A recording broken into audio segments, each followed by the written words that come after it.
Great morning children. ఈరోజు వచ్చేసి మనం హనీ కాంబ్ టెక్స్ట్ బుక్లో గ్రేడ్ 7కి ద ఫస్ట్ లెసన్ అయిన ద 3 క్వశ్చన్స్ కోసం అయితే మనం మాట్లాడేసుకుందాం అనమాట. It was very important. ఈ లెసన్ ఒక మంచి మోరల్ అయితే ఇస్తుంది. లెసన్లోకి వెళ్ళిన తర్వాత చాలా విషయాలు మనం మాట్లాడుకుందాం అండి. సో డైరెక్ట్గా లెసన్లోకి అయితే వెళ్ళిపోదాం. And one more thing is remaining ఏవైతే లెసన్స్ అవన్నీ ఉన్నాయో నేను డిస్క్రిప్షన్లో పెడతాను.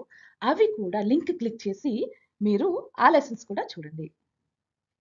సో ఈ లెసన్ ఎవరు రాసారండి? ఈ లెసన్ ద 3 క్వశ్చన్స్ అన్న లెసన్ లియో టోల్స్టాయ్ అన్న రైటర్ అయితే రాసారనమాట. ఆయన సుమారు 1828లో పుట్టారండి. He is a Russian actually. But most of his novels అన్నీ కూడా వెరీ ఎపిక్ నోవెల్స్ అనమాట. వార్ మీద కావచ్చు, పీస్ మీద కావచ్చు ఇతను రాసారు. Even the greatest influencers such as చాలా గొప్ప ఇన్ఫ్లుయెన్స్డ్ పర్సన్స్ సచ్ యాజ్ మన మహాత్మా గాంధీ గారు కావచ్చు, లేకపోతే మార్టిన్ లూథర్ కింగ్ జూనియర్ కావచ్చు, వీళ్ళందరూ కూడా ఇతని యొక్క రైటింగ్స్ చదివి ఇన్ఫ్లుయెన్స్ అయిన వాళ్ళు అనమాట. అందుకే ఇతని కోసం చెప్పాల్సి వస్తుంది, రైట్? ఇతను రష్యాయే కాదు, చాలా ప్లేసుల్లో లైక్ మీకు ఈ వెస్టర్న్ కంట్రీస్లోని ఇతని స్టోరీస్ అన్నీ కూడా డ్రామాస్ వేస్తారనమాట. డ్రామాస్ అంటే మీకు తెలుసు కదండి. ఆమ్, అంటే లైవ్గా చాలా మంది యాక్ట్ చేస్తారు కదా ఒక స్టేజ్ మీద. సో అటువంటి డ్రామా స్టిల్ వేస్తారనమాట ఆయన స్టోరీస్. సో అంత ఫేమస్ అనమాట. So 3 questions and listen before you read. A king has 3 questions and he is seeking answers to them. What are the questions? Does the king get what he wants? Actually, ఈ లెసన్లో అయితే మనకు కొన్ని main characters అయితే ఉన్నాయండి. ఒక king ఉంటారనమాట, and ఒక హెర్మిట్ ఉంటారు. ఒక set of people in his Kingdom court, అతని యొక్క కోర్ట్ ఉంటుంది కదా, అందులోని సెట్ ఆఫ్ పీపుల్ అయితే ఉంటారు. అండ్ యాక్సిడెంటల్లీ ఒక మనిషి మధ్యలో వస్తారు. అండ్ కొంతమంది భటులు తనతో పాటు ఒక ప్లేస్కి అయితే వెళ్తారనమాట. These are the main characters ఈ లెసన్లోని. అయితే ఇప్పుడు before you read, king has 3 questions and he seeking answers to them. So ఒక కింగ్కి 3 క్వశ్చన్స్ తన మైండ్లోకి అయితే వచ్చాయన్నమాట. సో తను ఆ ఆన్సర్స్ని తెలుసుకోవాలనుకుంటున్నాడు. What are the questions? ఆ క్వశ్చన్స్ ఏంటి? Does the king get what he wants? తన ఆ ఆన్సర్స్ అన్నీ కూడా లాస్ట్లో at the end of the lesson తను తెలుసుకోబోయారా? ఈ విషయాన్ని మనం తెలుసుకుందాం. So 3 questions. What are the three questions అన్నది లెసన్ నేమ్. అండ్ ఇక్కడ వచ్చేసి 2 పార్ట్స్ ఉన్నాయండి. ఫస్ట్ పార్ట్ మనం మాట్లాడదాం. So the thought came to a certain king that he would never fail if he new 3 things. అయితే ఒకనొక సమయంలో ఒక రాజుగారికి ఒక మైండ్లోకి ఒక విషయం వచ్చిందట. ఏమని? ఏంటంటే తన తన యొక్క లైఫ్‌లో తను ఎప్పుడు కూడా ఫెయిల్ అవ్వరు. తనకి 3 థింగ్స్ గాని తెలిసినట్టయితే అని చెప్పేసి అతను అనుకున్నారట. దీస్ 3 థింగ్స్ వేర్, అసలు ఆ 3 థింగ్స్ ఏంటి? అంటే what is the right time to begin something? అంటే అర్థం ఏంటండి? ఏదైనా ఒక పని మనం స్టార్ట్ చేయాలనుకుంటే ఏది రైట్ సమయం, right? And which people should he listen to? So ఈ పని ఏదైనా చేయాలనుకున్నప్పుడు, లేకపోతే తను ఒక యాక్ట్ చేయాలనుకున్నప్పుడు, ఓకే, సో ఎవరి మాట వినాలి? Which people should he listen to? తన చుట్టుపక్కల తన కోర్ట్‌లోని తన ఇంట్లోని అంతమంది జనాలు ఉంటారు కదా! సో ఈ జనాల్లో ఎవరి మాట నేను వినాలి? What is the most important? ఎందుకంటే అది తెలుసుకుంటే వాళ్ళకే ఇంపార్టెన్స్ ఇద్దామని ఆ రాజుగారి తలక మైండ్‌లో. What is the most important thing for him to do? అసలు ఇన్ని వర్క్స్ ఏవైతే ఉన్నాయో ఒక లిస్ట్ డౌన్ చేసుకుంటే అన్నిట్లోని ఏ పనిని నేను ఇంపార్టెన్స్ ఇచ్చి ఫస్ట్‌గా నేను చేయాలి? What is the most important thing for him to do? ఏ పని నేను ముందరగా చేయాలి? ఫస్ట్‌గా చేయాలి, రైట్? దీనికి నేను ప్రిఫరెన్స్ ఇయ్యాలి. ఏ పనికి నేను ప్రిఫరెన్స్ ఇయ్యాలి అన్నది అన్నమాట. So what are the I repeat 3 things were, what are the 3 things? What is the right time to begin something? Which is the right time to begin something? అంటే ఏ సమయం కరెక్ట్? ఏదైనా ఒక వర్క్ స్టార్ట్ చేయాలంటే which people should he listen to? ఏ మనిషి మాట తను వినాలి? What is the most important thing for him to do? అంటే ఏ పని తను ముందుగా చేయాలి, right? So the king therefore sent messengers throughout his kingdom, promising a large sum of money to anyone who would answer these 3 questions. So ఆ రాజుగారు ఏం చేశారండి? తన ఏదైతే కింగ్డమ్ ఉందో ఆ కింగ్డమ్‌లోకి తన మెసెంజర్స్‌ని చాలా మందిని పంపించారన్నమాట. ఎందుకు? ఈ క్వెషన్స్ ఎవరు ఆన్సర్ చేయగలిగితే వాళ్ళకి చాలా లార్జ్ సమ్ ఆఫ్ మనీని ప్రైజ్ కింద ఇద్దామని చెప్పేసి అనమాట. ఎవరైతే ఈ 3 క్వెషన్స్ ని ఆన్సర్ చేయగలరో వాళ్ళకి. Many wise men came to the king but they all answered his question differently. అంటే అర్థం ఏంటండి? యాక్చువల్లీ ఏం జరిగింది? ఫస్ట్ ఆయన కోర్ట్‌లో నాకు తెలిసి ఆయన కోర్ట్‌లో మొత్తం అందరూ అయిపోయి ఉంటారు. సో, అందుకని నెక్స్ట్ తను కింగ్‌డమ్‌లోకి మెసెంజర్స్‌ని పంపించి ఈ విషయాన్నయితే కనుక్కోమన్నారు. అండ్ వాళ్ళని తీసుకొని రమ్మన్నారు. రైట్? సో, ఈ ఇది ఇలాగ ఉండగా many wise men came to the king. చాలా తెలివైన వాళ్ళందరూ కింగ్ దగ్గరికొచ్చారట. But they all answered his questions differently. So, ప్రతి ఒక్కళ్ళు కూడా డిఫరెంట్‌గా ఆన్సర్‌నయితే ఇచ్చారన్నమాట. In reply to the first question, some said the king must prepare a timetable and then follow it strictly. అయితే కొంతమంది ఏం చెప్పారండి? ఇటువంటి టైమ్ టేబుల్ అన్ని ప్రిపేర్ చేసుకొని టాస్క్‌లు రాసుకోమన్నారనమాట. సో దట్ ఆ టాస్క్‌లో వాటి సొల్యూషన్స్ గట్రా రాసుకొని as per the time follow అవ్వమని చెప్పారనమాట. So then followed strictly. Strictly ఈ టైమ్ టేబుల్‌ని అయితే ఫాలో అయిపో అని చెప్పారు. Only in this way they said. ఈ విధంగానే అది సాల్వ్ అవుతుంది. Could he do everything at its proper time. So ఈ విధంగానే ప్రాపర్ టైమ్‌లోని అవన్నీ కూడా చెయ్యగలరు అని చెప్పారనమాట. Others said that it was impossible to decide in advance the right time for doing something. కొంతమంది ఏం చెప్పారు? అసలు ముందుగా మనం గెస్ చేయలేము. ఏది రైట్ టైమ్ ఆ సమయానికి మనం ముందుగా ఏదైనా పని చేయాలనుకుంటే అది కష్టం. It is impossible to decide in advance the right time for doing something. అంటే మనం ముందుగా ఏదైనా డిసైడ్ అయ్యి అది చేయాలనుకుంటే అది చెయ్యలేము. The king should notice all that was going on, avoid foolish pleasures and always do whatever seemed necessary at that time. అంటే కొంతమంది ఇంకొక అడ్వైస్ కూడా ఇచ్చారండి. అదేంటంటే ఒక రాజుగా ఉన్నావు కాబట్టి ఈ ఫూలిష్ ప్లెజర్స్ ఏవైతే ఉన్నాయో చూడండి, రాజుగారు తన కోర్ట్ యార్డ్‌లోని డాన్సెస్ తర్వాత ఏదైనా ఆర్ట్ లేకపోతే కొన్ని ఇటువంటి ఆర్ట్స్‌కి, ఇటువంటి మ్యూజిక్‌కి గట్రాని ఇంపార్టెన్స్ ఇస్తారు కదా! సో, అటువంటి ఏవైతే ఉన్నాయో వాటన్నిటిని కూడా అవాయిడ్ చేసేయి. And always do whatever seemed necessary at that time. ఏదైతే నెసెసరీ అని అనిపిస్తుందో అదే చెయ్యు. అంతేగాని ఇటువంటి ఫూలిష్ ప్లెజర్స్‌కి దూరంగా ఉండు అని చెప్పారన్నమాట. At others said that the king needed a council of wise men who would help him act at the proper time. ఇంకొకళ్ళు కొంతమంది ఏం చెప్పారండి? అంటే ఒక కౌన్సిల్ ఆఫ్ వైస్ మెన్ అంటే కౌన్సిల్ అంటే ఏంటంటే group of people chosen to give advice or to make rules అన్నమాట. సో ఎవరైతే కొంతమంది తెలివైన వాళ్ళు ఉంటారో ఆ తెలివైన వాళ్ళందరినీ ఒక గ్రూప్ గా చేసుకుని వాళ్ళ దగ్గర నుంచి అడ్వైస్ అయితే తీసుకో ప్రాపర్ టైంలోని అని చెప్పారనమాట. This was because one man would find it impossible to decide correctly. So ఏదైనా ఇన్ఫర్మేషన్ గట్రా ఉన్నట్టయితే ఒక్క మనిషితో ఆ డెసిషన్ ఏదైతే ఉంటుందో అది కరెక్ట్ గా రాదు. Without help from others the right time for every action. So ఏం చేయాలండి? అది ఇంతమంది కౌన్సిల్ గ్రూప్ ఆఫ్ మెంబర్స్ గాని ఉన్నట్టయితే ఆ డెసిషన్ కరెక్ట్ గా వస్తుంది. అందుకే ఒకరి డెసిషన్ తోటే రిలే అవ్వద్దు. You have to take a council of wise men. వాళ్ళందరి యొక్క డెసిషన్స్ తీసుకోవాలి, అడ్వైస్ గట్రా తీసుకోవాలి అని చెప్పేసి చెప్పారన్నమాట.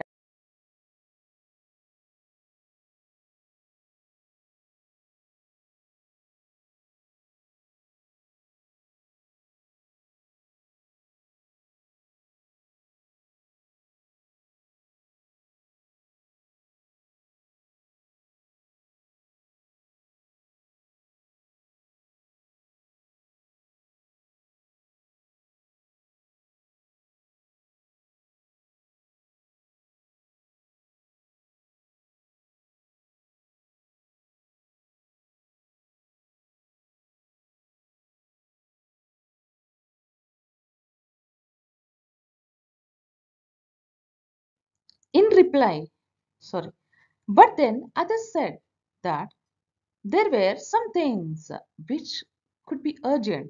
The things could not wait for the decision of the councils.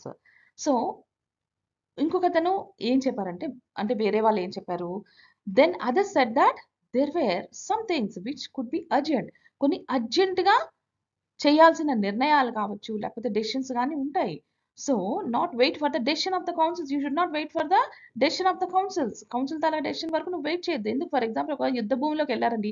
War జరుగుతుంది. ఆ టైంలోని ఇమ్మీడియేట్‌గా తను ఎటువంటి సేనాని తీసుకురావాలి, ఆర్మీని తీసుకురావాలి, ఎటువంటి ట్రూప్స్‌ని తీసుకురావాలి అనేది ఇమ్మీడియేట్ డెసిషన్ తీసుకోవాలి. అంతేగాని మళ్ళీ ఆఫీస్‌కొచ్చి అదే కోర్ట్‌కొచ్చి డెసిషన్ ఈ కౌన్సిల్ ఆఫ్ మెంబర్స్ దగ్గర డెసిషన్ అందరిని చెప్పండి, చెప్పండి, చెప్పండి అని అంటారేంటి? లేదు. ఆ యొక్క ఇన్స్టెన్స్‌లోనే తీసుకోగలగాలన్నమాట. In order to decide the right time for doing something it is necessary to look into the future. So, ఇంకొంతమంది ఏం చెప్పారండి? ఈ డెసిషన్ ఏదైతే ఉందో రైట్ టైమ్ తీసుకోవాల్సిన డెసిషన్ ఏదైతే ఉందో మనం ఫ్యూచర్‌కి వదిలేయాలట. ఫ్యూచర్ కోసం మనం చూడాలి. ఫ్యూచర్‌కి వదిలేయాలి. And only magicians could do that. ఎవరు చేయగలరండి? ఫ్యూచర్‌లో ఏం జరుగుతుంది? ఎవరు ప్రెడిక్ట్ చేయగలరు? మెజిషియన్స్ మాత్రమే. ఎవరైతే మ్యాజిక్ చేస్తారో వాళ్ళు మాత్రమే ప్రెడిక్ట్ చేయగలరు. కాబట్టి the king therefore would have to go to magicians. అందుకే కింగ్ మెజిషియన్స్ దగ్గరికి వెళ్లి తెలుసుకోవాలి. ఏం జరుగుతుందో ఫ్యూచర్‌లో. రైట్? అని చెప్పేసి కొంతమంది ఇచ్చారన్నమాట. వాళ్ళ యొక్క సజెషన్స్‌నైతే. సో, ఫస్ట్ క్వెషన్ అయితే అలా ఆన్సర్ ఇచ్చేసారన్నమాట. In their answers to the second question some said that the people most necessary to the king were his councillors. Others said the priest. అంటే అర్థం ఏంటండి? సెకండ్ క్వెషన్ ఏదైతే ఉందో వాటికి ఆన్సర్స్ ఇప్పుడు ఇస్తున్నారన్నమాట. ఫస్ట్ క్వెషన్ అయిపోయింది. సో, సెకండ్ క్వెషన్ ఏంటి? Which people should he listen to? అంటే ఎవరు మాటలు తను వినాలి అన్న క్వెషన్ ఏదైతే ఉందో ఆ క్వెషన్‌కి ఆన్సర్స్ ఇప్పుడు చెప్తున్నారన్నమాట. Some said that the people most necessary to the king were his councillors. Councillors అంటే ఇందాక మనం చెప్పుకున్నాం కదా! కౌన్సిల్ అని. ఎవరైతే ఈ కౌన్సిల్‌లో ఉన్న మెంబర్స్ ఉంటారో వాళ్ళని కౌన్సిలర్స్ అంటారండి. సో, ఈ కౌన్సిల్ చేసే పనేంటి? ఆ మెంబర్స్ ఎవరైతే ఉన్నారో who will give advice or they will make some rules or who will give the advice to the king అన్నమాట. వాళ్ళని కౌన్సిలర్స్ అని చెప్పేసి అంటారన్నమాట. సో, వీళ్ళ మాటే వినాలి. వేర్ హిస్ కౌన్సిలర్స్ వీళ్ళ మాటే వినాలి. అండ్ కొంతమంది ఏం చెప్పారు? ద ప్రీస్ట్ ఎవరైతే గుడిలో ఉండే పంతులు గారులు ఉంటారు చూడండి. వాళ్ళ మాట వినాలి. కొంతమంది ఏం చెప్పారు? డాక్టర్స్ మాట వినాలి. ఎందుకంటే ప్రాణం పోస్తారు కాబట్టి వాళ్ళ మాట వినాలి అండి. At others said that his soldiers wear the most necessary.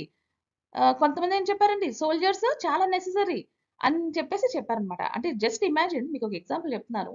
ఒక వార్ ఎన్విరాన్మెంట్ ఉందండి. వార్ ఎన్విరాన్మెంట్‌లోని శత్రువులు అంటే ఈ 10,000 పీపుల్ వస్తారు అని అనుకున్నప్పుడు 20,000 వచ్చారన్నమాట శత్రువులు ఎనిమీస్.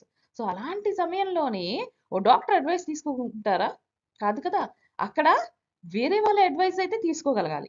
అదే సమయంలో ఒక ఆర్మీ పర్సన్‌కి బాగా దెబ్బలు గాయాలు అయ్యాయండి. అప్పుడు ఎవరు అడ్వైస్ తీసుకుంటారండి? గుడిలో పంతులు తాలూకా అడ్వైస్ తీసుకుంటారా? కాదు కదండీ! డాక్టర్ అడ్వైస్ తీసుకోవాలి. సో, అలాగా కొంతమంది ఏం చెప్పారు? దే స్టిక్ టు ఓన్లీ ఒక్కొక్కళ్ళ విషయమే చెప్పారనమాట. ప్రీస్ట్ ఆహ్, ప్రీస్ట్ తీసుకోవాలి కొంతమంది, కొంతమంది డెసిషన్ డాక్టర్స్ తీసుకోవాలని కొంతమంది, సోల్జర్స్ తాలూకా డెసిషన్ తీసుకోవాలని కొంతమంది. రైట్. ఇప్పుడు అగ్రికల్చర్ ఉందండి. అతని తాలూకా కింగ్డమ్‌లో ఒక అగ్రికల్చర్ నడుస్తుంది. ఆ టైంలో సోల్జర్ తలాకా అడ్వైస్ తీసుకుంటారా? సో, బట్ మీకు ఎగ్జాంపుల్ చెప్తున్నాను. దట్ ఈస్ ద అంటే ఇలా చాలామంది వాళ్ళ యొక్క ఆన్సర్స్‌నైతే ఇచ్చారట. ఇప్పుడు థర్డ్ క్వెషన్‌కి వద్దామండి. ఆ third question some said science. కొంతమంది ఏం చెప్పారండి థర్డ్ క్వెషన్‌కి? సైన్స్ అని చెప్పారన్నమాట. కొంతమంది others choose fighting and at other religious worship. So, third question ఏంటండి? What is the most important thing for him to do? ఏది ముఖ్యమైన పని? ఇప్పటికిప్పుడు చేయాల్సిన పని ఏది ముఖ్యమైన పని? దీని యొక్క ఆన్సర్‌కి చాలామంది చాలా ఏ విధంగా ఇచ్చారంటే, నువ్విప్పుడు చేయాల్సింది సైన్స్. అంటే, ఆ తర్వాత నువ్విప్పుడు చేయాల్సింది ఫైటింగ్. అదర్స్ నువ్వు ఇదే చూస్ చేసుకోవాలి. And at others religious worship. నువ్వు దేవుడికి దండం పెట్టుకోవాలి. రిలీజియస్ వర్షిప్ అంటే దేవుడిని ప్రార్థించాలి అని చెప్పేసి చెప్పారనమాట. For example war number of people వార్‌కి వచ్చినప్పుడు మీరు రిలీజియస్ వర్షిప్ చేస్తారా? కాదు గదా! ఇప్పుడు ఫర్ ఎగ్జాంపుల్ అగ్రికల్చర్ చేయాల్సిన టైంలోని ఆహ్, అది ఏదైనా పండించాల్సిన సమయంలో మీరు వార్ చెయ్యరు గదా! You cannot fight in that agricultural field గదా! సో, ఆ డెసిషన్ కరెక్ట్‌గా తీసుకోగలగాలనమాట. As answers to his questions were so different. So, ప్రతి క్వెషన్‌కి ఆన్సర్స్ చాలా డిఫరెంట్‌గా ఉండడంతో రాజుగారు అస్సలు సాటిస్ఫై అవ్వలేదండి. సో, ఫైనల్‌గా he did not give any reward to any of the person right. Instead he decided to seek the advice of a certain hermit who was widely known for his wisdom. Hermit అంటే a person who lives alone and leads a simple life. అంటే కొంతమంది people ఏంటంటే education ఉన్నా లేకపోయినా వాళ్ళకి చాలా జ్ఞానం ఉంటుందన్నమాట. సో, ఎడ్యుకేషన్ ఉండొచ్చు కొంతమందిలో, కొంతమందిలో లేకపోవచ్చు. బట్ చాలా జ్ఞానం అంటూ మాత్రం కొంతమందిలో ఉంటుంది. And the people were known for it. అంటే ఆ జ్ఞానం ఉన్నది ఎలా తెలుస్తుంది మనకి? ఒకళ్ళ ద్వారా ఒకళ్ళది మౌత్ టు మౌత్ మనకి తెలుస్తుందన్నమాట.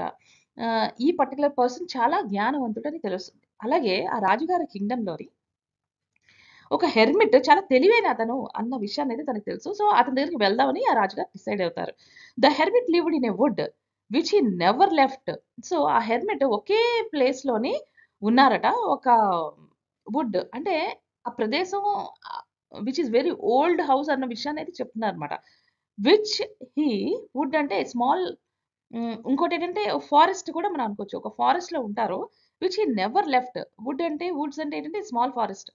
అతను ఎప్పుడు కూడా అక్కడి నుంచి బయటికి రాలేదన్నమాట. He saw no one but simple people and so the king put on ordinary clothes. So ఏం జరిగిందండి? అతను చాలా he saw no one but simple people. అంటే అతను ఎవరు డబ్బున్న వాళ్ళని చూడలేదు. చాలా సింపుల్ మనుషుల్నే అతను చూసారు. అందుకని కింగ్ ఏం చేశారు? ఒక నార్మల్ ఆర్డినరీ క్లోత్స్‌నే వేసుకొని అతని దగ్గరికి వెళ్తారన్నమాట.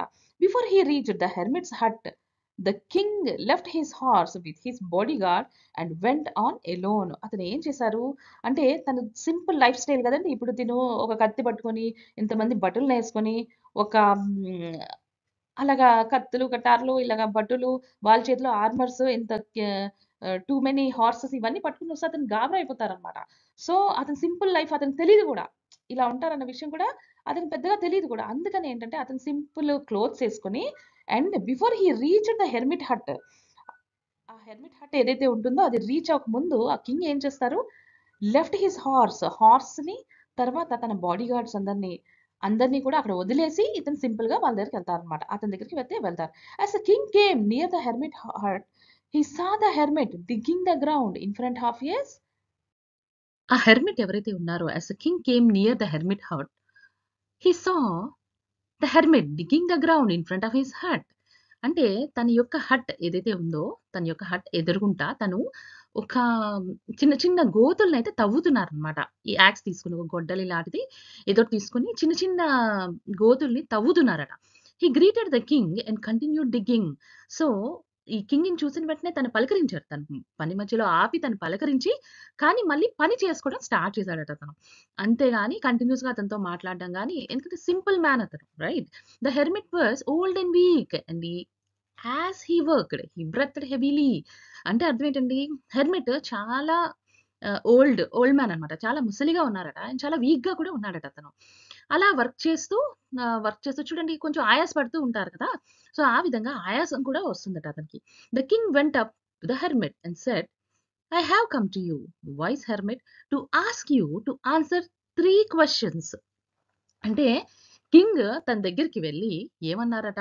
"నేను నీ దగ్గరికి ఎందుకొచ్చాను?" అంటే తన పని తను చేసుకోవడం చూస్తూ అప్పుడు కింగే అన్నారనమాట.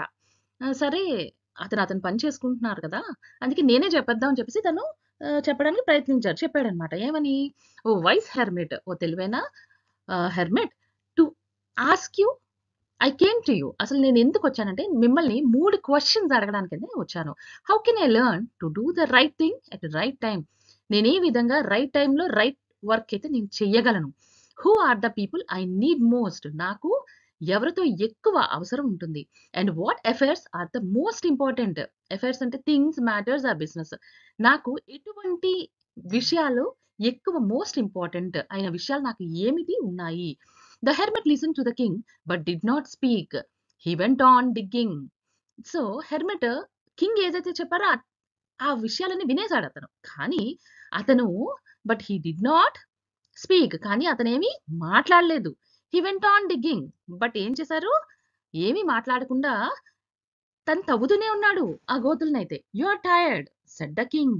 జనరల్‌గా ఏంటి మనం చాలా విషయాలు గమనించినప్పుడు ఇలాగా ఇర్రెస్పాన్సిబుల్‌గా ఉన్న మనుషుల్ని చూసి వెంటనే కింగ్స్ రెస్పాన్స్ ఎలా ఉంటుంది? వాళ్ళు పనిష్మెంట్ ఏదో ఇస్తారు. కానీ ఇక్కడ మీరు గమనించాల్సిందేంటంటే కింగ్‌కి చాలా ఓపిక ఉంది.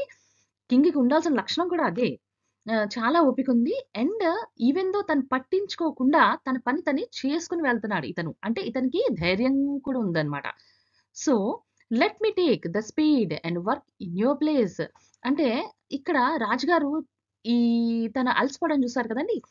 అప్పుడు ఏం చెప్పారంటే, యు ఆర్ టైర్డ్. మీరు చాలా అలసిపోయారు. Said the king. కింగ్ అన్నారన్నమాట. Let me take the spade and work in your place. నేను ఈ స్పేడ్ ఏదైతే ఉందో అది తీసుకొని నేను మీ బదులు వర్క్ చేస్తాను ఇక్కడ అని చెప్పేసి చెప్పారన్నమాట. Thanks said the hermit. అతను ఏమన్నారు, హెర్మిట్ ఏమన్నారు, థ్యాంక్ యూ అని చెప్పేసి చెప్పారన్నమాట. Giving the king his spade then he sat down on the ground. ఈ స్పేడ్ ఏదైతే ఉందో అతని చేతికి ఇచ్చేసారు. ఇచ్చేసి అతను ఒక పక్కన వెళ్ళి కూర్చుని పోయారన్నమాట. When the king had dug 2 beds, he stopped and repeated his questions. So beds అంటే ఏంటండి, small patches of ground for plants అన్నమాట. అంటే ఒక స్క్వేర్ ఏరియా తీసుకోండి. This is one patch of A place for ఒక ప్లాంట్కి వేయడానికి అని చెప్పేసి ఒక ప్యాచ్ ఏరియా అనమాట. అలాగా 2 ప్యాచెస్ ఆఫ్ అంటే 2 మొక్కలు వేయడానికి సరిపడినంత ఎప్పుడైతే తను గొయ్యలు తవ్వాడో, తవ్విన తర్వాత ఇంకా చాలా అనుకున్నారో ఏంటో తెలీదు, తను ఆగిపోయి తన క్వశ్చన్స్ మళ్ళీ రిపీట్ చేశారట. The hermit gave no answer but stood up, stretching out his hand for the spade and said, అయితే మళ్ళీ క్వశ్చన్స్ అడగగానే హెర్మిట్ ఏం చేశారు, ఎటువంటి 3 క్వశ్చన్స్ అడిగారు చూడండి. సో ఆ 3 క్వశ్చన్స్ మళ్ళీ రిపీటెడ్గా అడిగినప్పుడు అప్పుడు హెర్మిట్ ఏం చేశారు, ఆన్సర్ ఇవ్వలే, నిల్చునిపోయారు. స్టూడ్ అప్, నిల్చునిపోయారు. Stretching out his hands for the spade. తన చేతుల్ని ఇలా ముందుకి చాపి ఆ స్పేడ్ ఇమ్మని అడిగారనమాట. అండ్ సెడ్, ఏమని అన్నారు, now you rest and let me work. నువ్వు ఆగి రెస్ట్ తీసుకో, మేబీ నువ్వు అలసిపోయి ఉంటావు, అందుకని నువ్వు రెస్ట్ తీసుకో, నన్ను వర్క్ చేయనివ్వు. But the king did not give him the spade and continue to dig. So king మాత్రం అతని చేతికి స్పేడ్ ఇవ్వలేదన్నమాట. ఇంకా తన దాకా ఏదైతే తవ్వడం ఉందో తవ్వడం అలాగా కంటిన్యూ చేస్తున్నారు. ఎందుకని తనకు అర్థమైంది, he is not interested in listening to those questions. అంటే ఇక్కడ మీరు గమనించాల్సిన 2 విషయాలు ఉన్నాయి. ఇక్కడ అతను చెప్పగానే తిను వెంటనే రెస్పాన్స్ ఇచ్చేయలేదు, వెంటనే వెళ్ళిపోలేదు. రైట్, తిను ఓపిక్గా ఏం చెప్పారు, పర్వాలేదు నేను చేస్తాను అని చెప్పేసి తన చేతిలో మళ్ళీ తీసుకుని తను అతనికి ఇవ్వకుండా తనే వర్క్ కంటిన్యూ చేశారు. రైట్, కింగ్ కి అంటే ఇక్కడ కింగ్ యొక్క ఓపిక విషయం కూడా ఇక్కడ నారేట్ చేశారు వండర్ఫుల్ గా. రైట్, ఇంకొకటి 1 hour పాస్డ్. 1 hour అయితే అయిపోయిందండి. దెన్ అనదర్, మళ్ళీ ఇంకో 1 hour కూడా అయిపోయింది. The sun went down behind the trees and at last the king stuck the spade into the ground and said, I came to you wise man for an answer to my questions. అయితే ఏమైంది, 1 hour and then అంటే అలాగా 1 hour pass అయిపోయింది. అంటే ఏంటి, అలాగా సాయంత్రం అయితే అయిపోయింది అని అర్థం అనమాట. The sun went down behind the trees. ఎక్కడైనా సూర్యుడు చెట్లకి వెళ్ళిపోతాడేంటి, సో దాని అర్థం ఏంటండి, సాయంత్రం అయిపోయిందట. ఎట్ లాస్ట్ ఇంక కింగ్కి మరి అప్పుడు కొంచెం కోపం వచ్చిందో మరి మొత్తానికి చిరాకేసిందో తెలియదు కానీ ఆ స్పేడ్ ఏదైతే ఉందో భూమి మీదకి ఇలా గట్టిగా గుచ్చిపెట్టాడు అనమాట. గుచ్చిపెట్టి in the ground and said, అప్పుడు ఏం చెప్పారు, I came to you wise man. నేను మీ దగ్గరికి ఎందుకు వచ్చానంటే నా యొక్క క్వశ్చన్స్ ఆన్సర్ తెలుసుకోవడానికి అయితే నేను మీ దగ్గరికి వచ్చాను అని చెప్పారనమాట. If you can give me no answer tell me so and I will return home. సో మీరు ఆన్సర్ ఇవ్వడం ఇష్టం లేకపోతే చెప్పండి, నేను టెల్ మీ సో చెప్పండి, and I will return home, నేను ఇంటికి వెళ్ళిపోతాను అని చెప్పేసి చెప్పారనమాట. Here comes something running said the hermit. అంటే అర్థం ఏంటండి, ఆ కింగ్ ఏదైతే క్వశ్చన్స్ అడిగారో దాని సమాధానం చెప్పలే. ఇన్స్టెడ్ హీ సెడ్ దట్ ఎవరో అక్కడి నుంచి పరిగెట్టుకొని మన సైడ్ వస్తున్నారు అన్న విషయాన్ని అయితే హెర్మిట్ చెప్పారంట. రైట్, సో ఇక్కడ కంప్రహెన్షన్ చెక్ అండి. కొన్ని క్వశ్చన్స్ అయితే ఇచ్చి మనం ఆన్సర్ అయితే చేయాలి. మీకు వీలైతే it's better to write in separate book ఈ క్వశ్చన్ అండ్ ఆన్సర్ అయితే రాయండి. Why did the king want to know answers to 3 questions. Actually king కి ఎందుకు ఆన్సర్స్ కావాలి ఈ క్వశ్చన్ కి, నాకు తెలిసి మీరు ఫస్ట్ పారాగ్రాఫ్ చదివితే సరిపోతుందండి, లెసన్ యొక్క ఫస్ట్ పారాగ్రాఫ్. అందులో కింగ్ ఏం చెప్తారంటే, ద కింగ్ థాట్ దట్, అతను ఏమనుకుంటారంటే he would never fail if he knew the 3 things. అంటే తను ఏదైతే రాజ్యాన్ని రూల్ చేస్తున్నారో ఆ రాజ్యాన్ని సక్సెస్ఫుల్ గా రూల్ చేయగలను. అండ్ తను ఫర్ ద దేనికోసం అండి, ఫర్ హిస్ పీపుల్స్ ఫ్యూచర్ అనమాట. So he would never fail if he knew the 3 things అని చెప్పేసి కింగ్ అనుకుంటారనమాట. Messengers were sent throughout the kingdom, right? ఎందుకని? To fetch wise men, to find answers to the question, to look for the wise hermit, to announce a reward for those who could answer the questions, right? I think the fourth one is correct అండి. ఎందుకని? ఎవరైతే ఆ questions కి answer చేస్తారో వాళ్ళకి reward ఇద్దామని చెప్పేసి ఈ messengers were sent to the kingdom అన్నమాట. దిస్ ఇస్ పార్ట్ 2 అండి. సో ఇదిగోండి part 2. So the king turned round and saw a bearded man running towards them. His hands were pressed against his stomach, from which blood was flowing. When he reached the king, he fainted and fell to the ground. ఏం జరిగిందండి? ఒక మనిషి, అంటే ఎవరైతే హెర్బెట్ ఉన్నారో అతను చెప్పారు కదా, ఎవరో మన సైడ్ పరిగెత్తుకుని వస్తున్నారని. అప్పుడు ఈ కింగ్ గమనించినట్టయితే ఎవరు వస్తున్నారు? ఒక గెడ్డ ఉన్న మనిషి వస్తున్నారనమాట, రన్నింగ్ టువర్డ్స్ దెమ్. తన హ్యాండ్స్ తన పొట్ట మీద పట్టుకొని గట్టిగా అన్నమాట, పట్టుకొని భయంతోటి, ఎందుకని బ్లడ్ కంటిన్యూస్ గా ఫ్లో అయిపోతుందండి, వచ్చేస్తుంది అనమాట. సో అందుకని గట్టిగా స్టమక్ ని పట్టుకొని ప్రెస్ చేసి పట్టుకొని తను పరిగెట్టుకుని వస్తున్నాడు అనమాట. When he reached the king he fainted and full to the ground. ఎప్పుడైతే ఆ కింగ్ ని చూడగానే తన కళ్ళు తిరిగి పడిపోయాడు అనమాట, రైట్? ఫెయింటెడ్, లాస్ట్ కాన్షియస్నెస్ అంటే కళ్ళు తిరిగి పడిపోయాడు అనమాట. అండ్ ఎక్కడ పడిపోయాడు? ఆన్ ద గ్రౌండ్ పడిపోయాడు అనమాట. The king and the hermit remove the man's clothing and found a large wound in his stomach. అయితే కింగ్ ను తర్వాత హెర్మెట్ ఇద్దరు కలిపి తన యొక్క ఎక్కడైతే పై భాగం మీద తనకి ఈ బ్లడ్ వస్తుంది కదండి, ఆ పార్ట్ దగ్గర మొత్తం క్లాత్స్ అని తీసుకొని అక్కడ స్టమక్ దగ్గర ఒక వూండ్ ఉంది అని చెప్పేసి కనిపెట్టింది అనమాట. అక్కడి నుంచే బ్లడ్ వస్తుంది అనే విషయాన్ని గమనించారు వాళ్ళు. అంటే అర్థం ఏంటండి? ఎవరో ఎవరో తన్ని పొడి చేశారనమాట, right? The king washed and covered it with his handkerchief, but the blood would not stop flowing. The king redressed the wound until at last the bleeding stopped. Redressed అంటే dressed again. కింగ్ ఏం చేశారండి? ఆ king తన దగ్గర hand kerchief ఉంది కదా, ఆ hand kerchief తోటి కవర్ చేశారనమాట. కవర్ చేసి ఎంత ట్రై చేసినా గానీ బ్లడ్ అయితే ఆగలేదటండి, అలా కంటిన్యూస్ గా వస్తూనే ఉందట. అప్పుడు ఏం చేశారట? మళ్ళీ రీడ్రెస్ చేశారట. అంటే వేరే ఒక క్లాత్ పెట్టి గట్టిగా కట్టడం గట్రా చేశారనమాట. అలా చెయ్యడం వల్ల బ్లీడింగ్ అనేది ఆగిందట, బ్లడ్ అనేది స్టాప్ అయిందట, right? The man felt better and asked for something to drink. Man కి కొంచెం ఆ బ్లడ్ ఎప్పుడైతే ఆగిందో కొంచెం నొప్పి తగ్గినట్టు అనిపించింది. ఏదైనా తాగడానికి, నేను దాహంగా ఉన్నాను, నాకు ఏదైనా తాగడానికి ఇవ్వండి అని అడిగారట. The king brought fresh water and gave it to him. అప్పుడు కింగ్ ఏం చేశారు?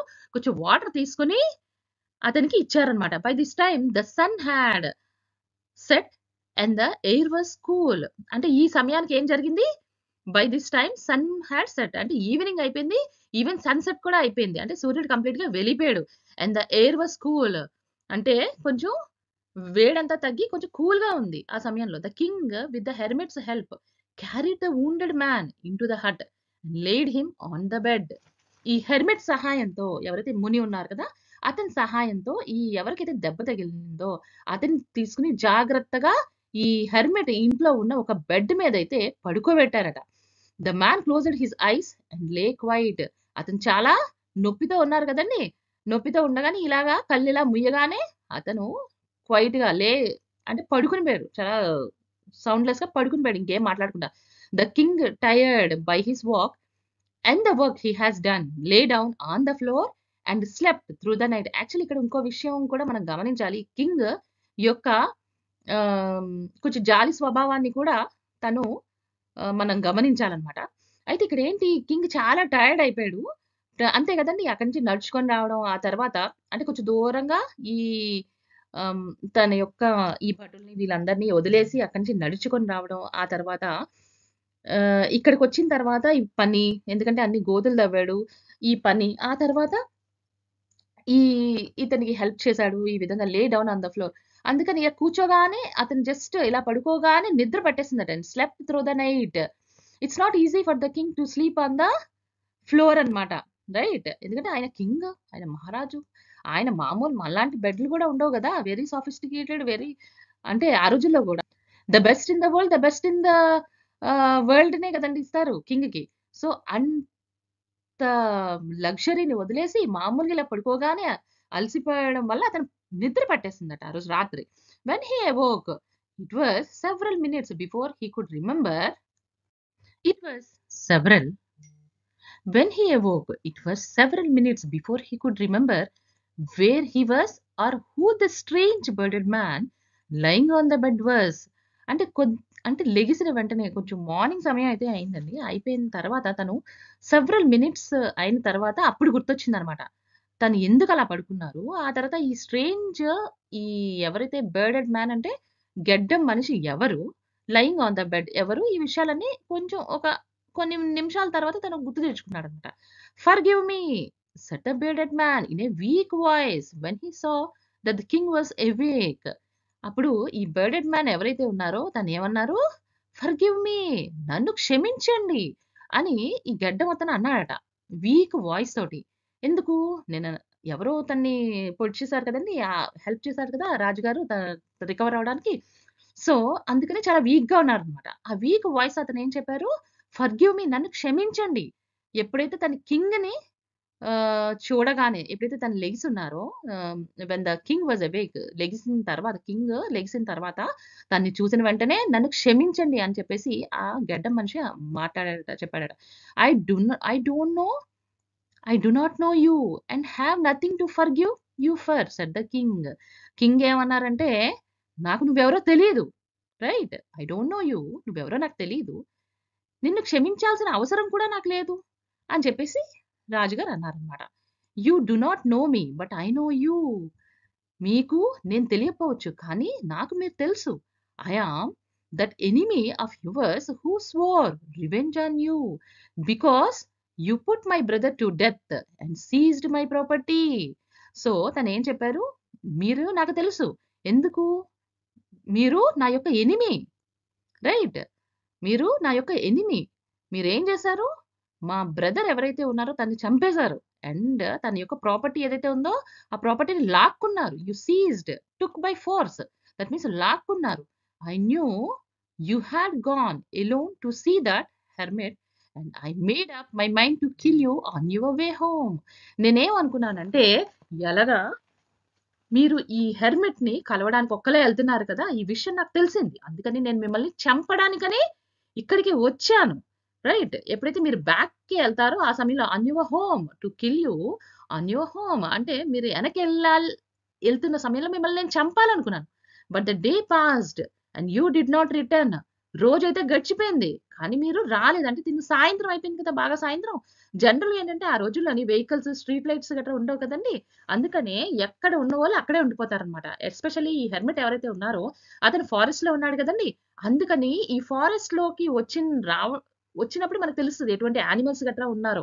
కానీ వెళ్తున్నప్పుడు ఆ చీకట్లో తెలియదు కదండీ! యానిమల్స్ ఏమైనా ఉండొచ్చని చెప్పేసి సడెన్ అటాక్ చేయొచ్చు కదా! అందుకని ఏం చేస్తారంటే కింగ్స్ ఇటువంటి వాళ్ళు మార్నింగ్ సమయంలోనే వెళ్ళడానికి ప్రయత్నిస్తారు. ఈవినింగ్ సమయంలో అయితే వాళ్ళు మళ్ళీ బ్యాక్‌కెళ్ళడానికి ప్రయత్నించరనమాట.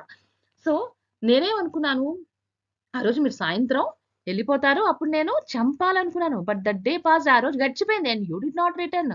మీరైతే రిటర్న్ అవ్వలేదు. So, I left my hiding place and I came upon your bodyguard who recognised me and wounded me. So, నేనేం చేశాను ఒక హైడింగ్ ప్లేస్ లోని దాక్కున్నాను. మీరెప్పుడొస్తే అప్పుడు నేను చంపేద్దాం అని చెప్పేసి. ఐ కానీ ఏం జరిగింది మీ బాడీగార్డ్ ఎవరైతే ఉన్నారో మీకు నేను తెలియకపోవచ్చు. కానీ మీ బాడీగార్డ్ మాత్రం నన్ను గుర్తుపట్టేసాడు. హి రికగ్నైజ్డ్ మీ అండ్ వౌండెడ్ మీ. నన్ను కత్తితోటి పొడి చేశాడు. I escaped from him but I should have died if you had not dressed my wounds. నేను నిజంగా చచ్చిపోయేవాడినే. ఈ బ్లడ్ అంతా పోయి తన దగ్గర నుంచి అయితే నేను ఎస్కేప్ అవ్వగలిగాను. కానీ ఈ దెబ్బ ఏదైతే తగిలిందో రక్తం కంటిన్యూస్‌గా ఏ విధంగా అయితే వచ్చేస్తుందో మీరు గాని నాకు రెస్క్యూ చేయకపోయి ఉండుంటే నేను చచ్చిపోయేవాడిని. I wish to kill you and you have saved my life. నేను నిన్ను చంపాలనుకున్నాను. కానీ మీరేమనుకున్నారు? నన్ను బతికించాలనుకున్నారు. Now if I live I will serve you as your most faithful servant and will order my sons to do the same. Forgive me. అప్పుడు తనేం చెప్పారు? ఒకవేళ నేను గాని బతికితే ఐ విష్ టు నేను మిమ్మల్ని చంపాలనుకున్నానని చెప్పారు కదా! నౌ ఇఫ్ ఐ లివ్ ఒకవేళ నేను బతికితే ఐ విల్ సర్వ్ యూ. నేను నా లైఫ్ ఉన్నంత కాలం మీకు నేను సర్వ్ చేస్తాను. ఎలాగా మోస్ట్ ఫెయిత్‌ఫుల్ సర్వెంట్ అంటే వెరీ లాయల్ అండ్ ట్రూ. బాగా నమ్మకమైన ఒక పనివాడిలాగా నేను మీకు నా లైఫ్ లాంగ్ పని చేస్తాను. అదే కాకుండా వాళ్ళ పిల్లల్ని గూడా, వాళ్ళ కొడుకులు ఎవరైతే ఉన్నారో వాళ్ళందరికీ కూడా నేను ఆర్డర్ చేస్తాను. మీకు సర్వ్ చేయమని. నన్ను క్షమించండి, నన్ను క్షమించండి అని చెప్పేసి అతనైతే చెప్పడం జరుగుతుందన్నమాట. The king was very happy. So, ఆ కింగ్ ఏమైందండి? ఆ కింగ్‌కి చాలా హ్యాపీ అనిపించింది. Was very happy to have made peace with his enemy so easily and to have won him over as a friend. ఇది గొప్ప విషయం కదండీ! చాలా హ్యాపీగా ఫీల్ అయ్యారండి. ఎందుకని? ఒక ఎనిమీ తనకొక మంచి ఫ్రెండ్ లాగా టర్న్ అయిపోయాడు. రైట్? ఇది చాలా ఇంపార్టెంట్ విషయం అండి. ఎందుకంటే ఎనిమీస్ ఎంత ఎక్కువ మందైతే ఆస్తులు నష్టమవుతాయి, ప్రాణ నష్టమవుతది, ఫ్యామిలీస్ చనిపోతారు. అదే కాకుండా ప్రతిసారి మనం బయటికెళ్తున్నప్పుడు భయంగా బయటికెళ్ళాలి. ఎన్నో నష్టాలైతే ఉంటాయన్నమాట ఎనిమీస్ ఉంటే. సో, అటువంటి ఎనిమీ అన్నవాడు ఫ్రెండ్ కింద టర్న్ అయిపోయాడు. Right? So, he not only forgave him but said he would send his servants and his own doctor to look after him and he promised to give back the man his property. So, తను not only forgave him. తనకేం చెప్పాడు? నేను నిన్ను క్షమిస్తున్నాను. క్షమించడమే కాకుండా తన యొక్క సర్వెంట్స్‌ని, అదే కాకుండా తన డాక్టర్‌ని కూడా నేను పంపించి మీ హెల్త్‌ని నేను కాపాడుకుంటాను. అండ్ ఆ విధంగా ప్రామిస్ చేశాడన్నమాట. అండ్ అదే కాకుండా ఏదైతే వాళ్ళ బ్రదర్ దగ్గర ఉన్న ప్రాపర్టీ లాక్కున్నాడో, ఆ ప్రాపర్టీని కూడా మళ్ళీ నేను ఇచ్చేస్తాను తిరిగి బ్యాక్‌కి అని చెప్పేసి అతను ఏం చేశాడు? ఎవరు? కింగ్. తను ప్రామిస్ చేశాడన్నమాట. Leaving the wounded man, the king went out of the hut and looked round for the hermit. So, ఆ వౌండెడ్ మ్యాన్‌ని వదిలేసి, ఎవరికైతే దెబ్బ తగిలిందో ఆ మ్యాన్‌తో మాట్లాడటం ఇవన్నీ అయిపోయాయి కదండీ! ఇంక తనక్కడ వదిలేసి కింగ్ హెర్మిట్ ఎక్కడున్నారా అని చెప్పేసి హట్‌లోంచి బయటకొచ్చి ఎతకడం మొదలుపెట్టాడన్నమాట. Before going away he wished once more to get answers to his questions. So, చాలా సార్లు అడిగారు కదండీ! రాజుగారు అన్ని సార్లు అడగడం కూడా గొప్ప విషయం. అటువంటిది అడిగారు. తనకి సమాధానం రాలేదు. అయినా కూడా అట్‌లీస్ట్ లాస్ట్‌గా ఒకసారి అడుగుదాం అన్న టైప్‌లోని తనేం చేశాడు? ఎళ్ళే ముందు తను ఇంకొకసారి అడుగుదాం. Before going away he wished once more to get answers to his questions అని అనుకున్నారన్నమాట. The hermit was on his knees sowing seeds in the beds that had been dug the day before. ముందు రోజు ఏదైతే వాళ్ళు king తవ్వాడో, అంటే తవ్విన ప్లేస్‌ని ఫర్ ఎగ్జాంపుల్ ఒక హాఫ్ మీటర్ అనుకోండి. అలాగా స్క్వేర్ పీస్‌ని తవ్వారనుకోండి. ఒక బెడ్ అంటాం అన్నమాట. అలాగా అటువంటి బెడ్స్ ఎన్నైతే ఉన్నాయో వాటిలోని చక్కగా తనేం చేస్తున్నాడో కొన్ని విత్తనాలేస్తున్నాడట. హి వాస్ సోయింగ్ సీడ్స్ అన్నమాట. ఏవైతే విత్తనాలుంటాయో ఆ విత్తనాల్ని సో చేస్తున్నాడు. అంటే వేస్తున్నాడు in the beds that had been dug the day before. ముందు రోజు ఏదైతే తవ్వారో అదనమాట. The king went up to the hermit and said. కింగ్ ఏం చేశారండి? హెర్మిట్ దగ్గరికైతే వెళ్లారు. వెళ్ళి and said it's not asked. మళ్ళీ అతను చెప్పారన్నమాట. For the last time I beg you to answer my questions wise man. అయితే ఇక్కడ ఈ రాజుగారి యొక్క పొలైట్‌నెస్ అయితే మనకి తెలుస్తుంది ఇక్కడ. సో, పొలైట్‌గా తను ఏం అడిగారు? He is begging. He is not ordering the vice man. Right? So, he is begging for the last time. ఎందుకంటే నేనిప్పుడు నెక్స్ట్ వెళ్ళిపోబోతున్నాను. కాబట్టి ఈ యొక్క లాస్ట్‌గా మిమ్మల్ని నేను రిక్వెస్ట్‌గా అడుగుతున్నాను. నేను అడుగుతున్నాను మిమ్మల్ని. ఓకే. ఏమని? ఈ క్వెషన్స్‌కి ఆన్సర్ చేయండి ఓ వైస్ మ్యాన్. ఓ తెలివైనతను అని చెప్పేసి అతను అడిగారన్నమాట polite. So, "You have already been answered," said the hermit, still bending down to the ground and looking up at the king as he stood before him. తను ఎదురుగుంటా నిల్చున్నారు. కానీ తన పని తను బెండ్ అయ్యి పని చేసుకుంటుంటూ డౌన్ టు ద గ్రౌండ్ పని చేసుకుంటుంటూ తనేమన్నారంటే, "మీ సమాధానాలు మీకు వచ్చేసాయి" అని చెప్పారన్నమాట. "How have I been answered? What do you mean?" Okay. అయితే కింగ్ ఏమన్నారు?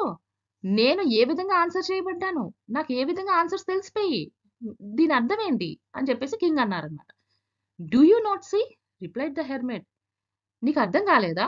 హెర్మిట్ అడిగారన్నమాట. "If you had not pitied my weakness yesterday and had not dug these beds for me, you would have gone away." అంటే అర్థం ఏంటండి? నిన్న గాని నా weakness మీరు గమనించపోయుండుంటే and had not dug these beds for me, ఈ బెడ్స్ గాని నాకు మీరు తవ్వకపోయుండుంటే you would have gone away, నిన్న మీరు వెంటనే వెళ్ళిపోయేవాళ్ళు. Then that man would have attacked you and you would have wished you had stayed with మీ.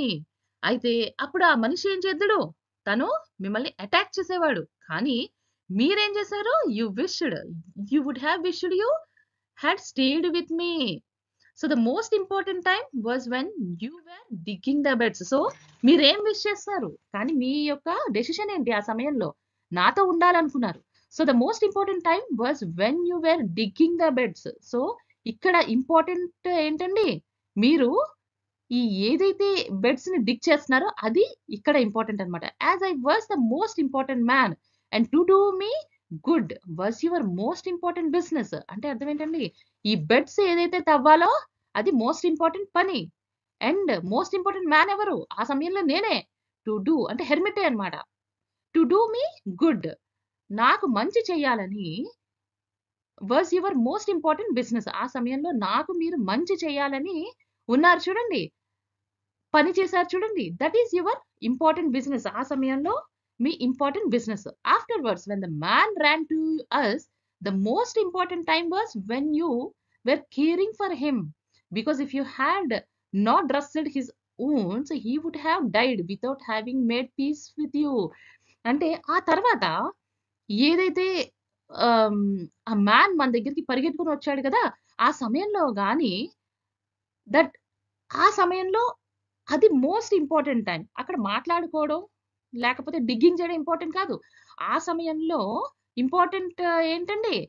అతనికి మీరు కేర్ చేశారు కదా! Were caring for him because if you had not dressed his wounds, తనకి గాని మీరు జాగ్రత్తగా వూండ్స్‌కి డ్రెస్ చేయకపోతే తను చనిపోయేవాడు. Without having made peace with you, మీతోటి ఎటువంటి పీస్ చేయకుండా అంటే ఇప్పుడు వాళ్ళిద్దరి మధ్యలో ఒక అండర్‌స్టాండింగ్ వచ్చింది కదండీ! Right. Between the bearded man and the king ఒక అండర్‌స్టాండింగ్ ఏదైతే వచ్చిందో అది జరగకుండా అతను చనిపోయేవాడు. So he was the most important man.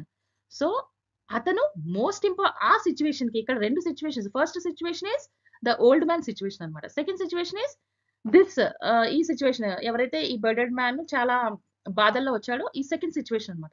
ఈ సిట్యుయేషన్‌లో he was the most important man. ఎవరు? The bearded man will be the most important man. And what you did for him was your most important business. ఏదైతే తనకి మీరు చేశారో that will be the most important business. Right friends, ఇక్కడ మనం case 1 case 2 చూద్దాం. ఆ 3 questions ఏవైతే ఉన్నాయో, which people is the most important, what is the most important thing and what is the right time. Right. So in case 1 అక్కడ hermit మనకి 2 cases కోసం అయితే మాట్లాడారనమాట. ఫస్ట్ కేసులో the hermit case and the second కేసులో in the case of bearded man అనమాట. Right. అంటే గెడ్డంతో ఉన్న మనిషి, ద థర్డ్ పర్సన్ ఎవరైతే వచ్చారో. సో కేస్ 1 మనం మాట్లాడుకుందాం. ఆ సమయంలో హెర్మిట్ కి హెల్ప్ చేస్తున్నప్పుడు which people is the most important అంటే hermit is the most important person అనమాట. ఆ సమయంలో మోస్ట్ ఇంపార్టెంట్ థింగ్ ఏంటండి? Him to do. ఆ సమయంలో ఏం చేయడం? డిగ్గింగ్ ద బెడ్స్ అన్నది హెర్మిట్ కి హెల్ప్ చేయడం అనేది most important thing to do అండి. And what is the right time అండి? To do good for hermit is the most important business అనమాట. అండ్ కేస్ 2 వచ్చేసి in the case of bedded man, who is the most important person there? Bearded man anamata. Okay. And the what is the most important thing? The service he had done to the bearded man is the most important business. ఆ సమయంలో అక్కడ తను చేసిన service, ఈ గెడ్డం అతనికి ఏదైతే ఉందో that will be the most important thing for him to do అనమాట. And what is the right time? The right time is when he responded immediately. ఎందుకంటే తను దెబ్బ తగిలి వచ్చినప్పుడు he responded immediately as soon as the bearded man came and collapsed and hence he was saved అనమాట. So this is the most important time అని hermit చెప్పారు. So remember then అంటే అతను ఏం చెప్తున్నారు? Remember then there is only one time that is important and that time is now. So ఏదైతే సమయం మనకి ఇంపార్టెంటో అదేంటి? అది present. It is the most important time because it is the only time we have any power to act. అంటే అర్థం ఏంటండి? మనం ఏదైనా చెయ్యాలనుకున్నా అది ఇప్పుడే మనం చేయగలం. ఏదైతే పాస్ట్ జరిగిపోయిందో దాంట్లోకి వెళ్ళి మనం ఏ విధంగా కూడా చెయ్యలేము. అదే ఏదైతే ఫ్యూచర్ లో జరగబోతుందో మనం ట్రావెల్ ఎక్కేసి మనం అక్కడ చెయ్యలేము. కానీ ఏదైతే ప్రెజెంట్ ఉందో అప్పుడు మనం చేస్తున్న వర్క్ బట్టే మన ఫ్యూచర్ ఆధారపడి ఉంటుంది. సో అటువంటి పవర్ మన చేతిలో ఉంది కాబట్టి the most important time is what? Is now itself అని చెప్పేసి చెప్పారనమాట. So the most necessary person is the person you are with at a particular moment. For no one knows what will happen in the future and whether we will meet anyone else. So your most important person is the person you are with a particular moment. ఆ moment లో నీతో పాటు ఎవరైతే ఉన్నారో వాళ్ళు important person అన్నమాట.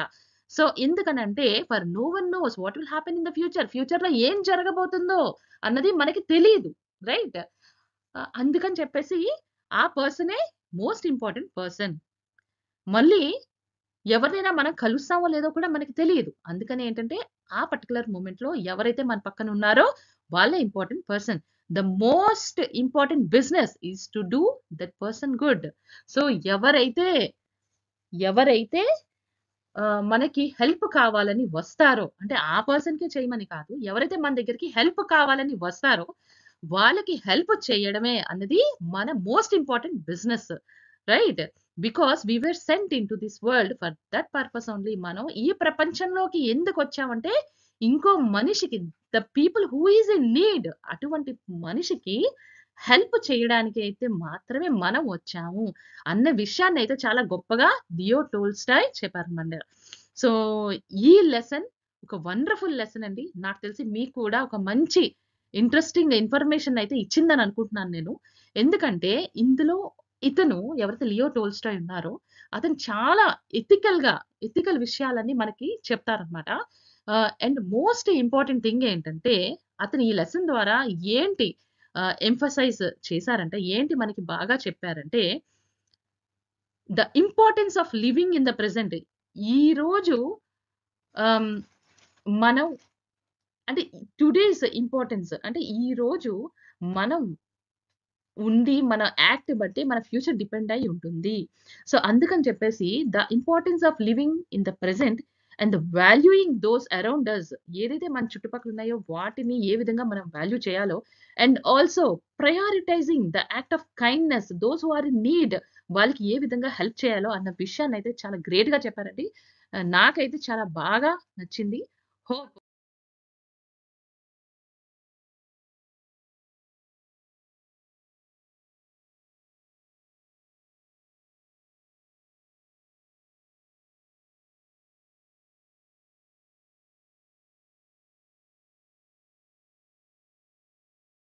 Next మరిన్ని interesting మీ లెసన్స్‌తో మళ్ళీ నేను మీ ముందుకొస్తాను. So, stay tuned to SQ edu. So, మీరే కాదండి, మీ ఫ్రెండ్స్ అందరూ కూడా బెనిఫిట్ చెందాలి కదా! ఎవరెవరికైతే హెల్ప్ కావాలో తప్పకుండా ఈ వీడియో అయితే షేర్ చేయండి. Thank you for watching and stay tuned to our channel SQ edu. By by.